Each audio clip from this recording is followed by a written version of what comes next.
नमस्कार मित्रों। श्रीमद् भगवत गीता और जीवन प्रबंधन, इस विषय पे हम श्रृंखला रूप में कुछ बात कर रहे हैं और खास तौर पे वर्तमान स्थितियों वर्तमान परिप्रेक्ष्य में श्रीमद् भगवत गीता के सूत्रों से हम कुछ राह लेने की कोशिश कर रहे हैं।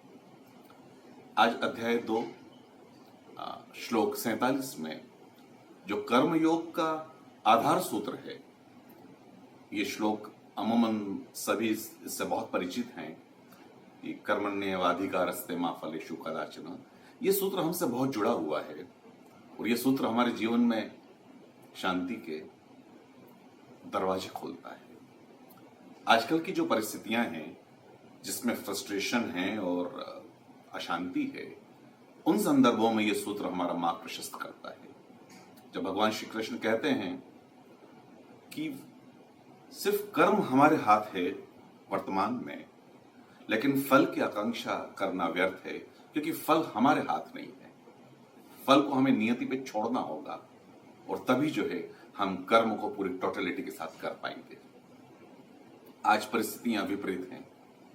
आज पहले फल की आकांक्षा होती है, पहले फल की इच्छा की जाती है, उस इच्छा के वशीभूत फिर उस कर्म को किया जाता है, उस दौड़ में शामिल हुआ जाता है और रिजल्ट में फ्रस्ट्रेशन और अशांति हमें मिलती है। देखिए,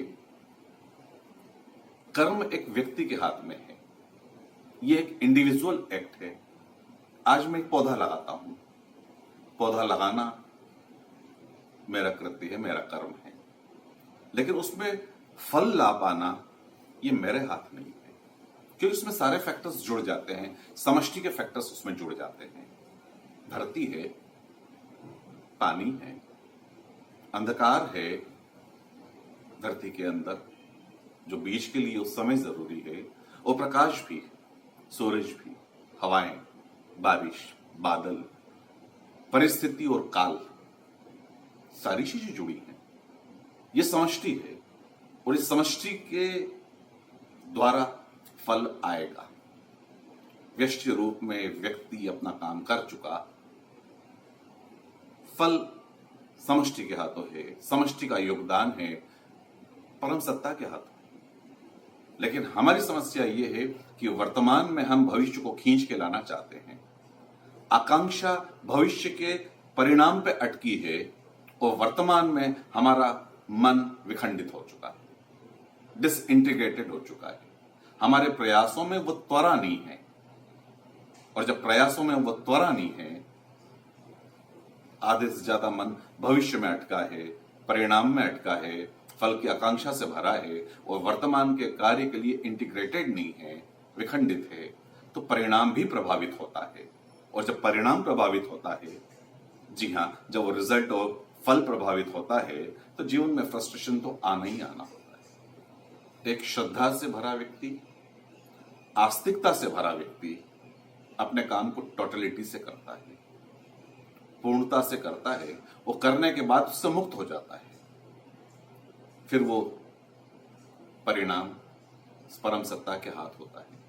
वहां उसकी आस्तिकता, वहां उसकी श्रद्धा उसे ये करने के लिए प्रेरित करती है और अपने काम के लिए टोटलिटी से भरती है। तो आज एक व्यक्ति काम के लिए टोटलिटी से नहीं भरा है, वर्तमान से उखड़ा है, भविष्य की ओर देख रहा है, कहीं नहीं है, और उसका ये कहीं नहीं होना उसकी पीड़ा है, उसका संताप है। तो ये सूत्र हमें जीवन में दिशा देता है, द्वार खोलता है कि जो हम कर सकते हैं पूरी टोटलिटी के साथ करें, पूरी त्वरा के साथ करें, एक मन से करें, संकल्प से करें, और करने के बाद उसे नियति पे छोड़ दें।